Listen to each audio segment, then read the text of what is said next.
2023 sera une année charnière dans la longue vie du Château Clark. Il rouvre aujourd'hui ses portes après 3 ans de travaux. Objectif, préparer le vignoble aux défis à venir. Les travaux vont nous apporter beaucoup. La capacité d'être plus précis vont nous amener à accroître le sens du détail et vont nous permettre aussi de faire face à la nouvelle donne climatique pendant au moins pour les 50 prochaines années, j'espère.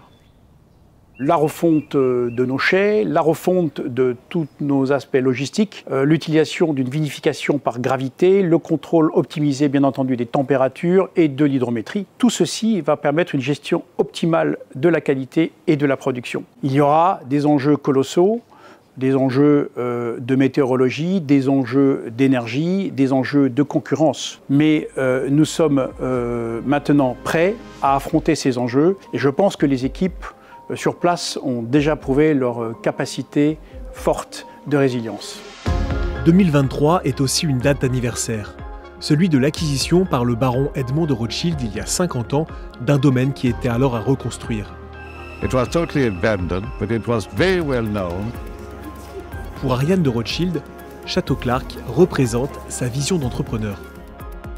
Je suis très heureuse de vous accueillir à Château Clark ce soir et fière de vous recevoir au sein de son nouveau chai.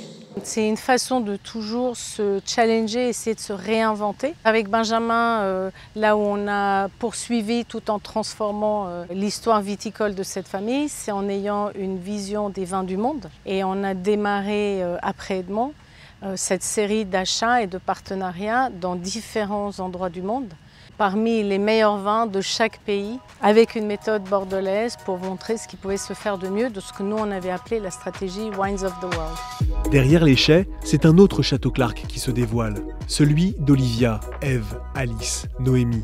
4 sœurs pour qui ce lieu, en plus d'être un vignoble de prestige, est un lieu de vie. Oui, un peu une petite nostalgie, mais quand même c'est génial de voir un peu du renouveau et du moderne. Et une source d'inspiration. Une culture aussi autour du vin avec laquelle on a grandi toute notre vie et puis dans laquelle on commence à s'impliquer aussi au fur et à mesure. Mes sœurs et moi, on grandit ici. Je trouve que c'est très important d'apporter de l'innovation, de la nouveauté. Et personnellement, j'aime beaucoup rajouter ce que ma mère m'a enseigné. Mes sœurs et moi, ça nous tient très à cœur. C'est l'importance de l'art dans tout scénario, dans tous endroits, dans toute maison, partout. C'est très important pour moi de nous réunir aujourd'hui. C'est la possibilité de se retrouver en famille, mais aussi de voir le domaine évoluer et de voir 50 ans d'histoire se réaliser. Le travail de mes grands-parents, puis de mes parents, puis maintenant de nous. Donc c'est très excitant de pouvoir faire partie de tout ça aujourd'hui.